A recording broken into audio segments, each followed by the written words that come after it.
সম্মানিত প্রবাসী ভাই বোনদেরকে উদ্দেশ্য করে বলছি, দৃষ্টি আকর্ষণ করে বলছি, ভিডিওটা ধাক্কা দিবেন না ভাই।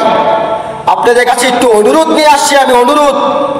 এই সরকারকে দেখা দিতে হবে 1,30,00,000 প্রবাসী কি করতে পারে বাংলাদেশের জন্য, বাংলাদেশের জন্য কি করতে পারে এটা দেখাই দিতে চাই আমরা প্রবাসীরা।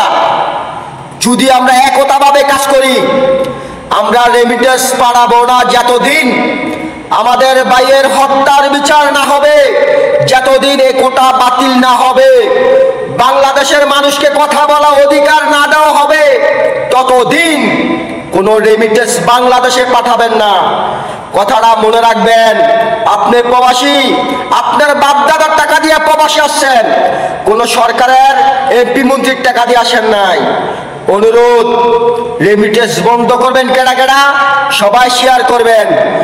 আর যারা আমার কথায় একমত আছেন, বাংলাদেশের বিচার চান, গণতন্ত্রকে ফিরিয়ে চান, প্রবাসী রেমিটেন্স বন্ধ ঘোষণা করে দিলাম। একজন প্রবাসী ভাই হিসাবে এগিয়ে আসুন, লড়াই করুন, আক্রমণ করুন, কোনো লাভ নাই। রেমিটেন্স বন্ধ, রেমিটেন্স বন্ধ, বয়কট রেমিটেন্স। বিচার হবে, রেমিটেন্স খোলা হবে, ন্যায্য আদায় পুরা হবে, রেমিটেন্স খোলা হবে।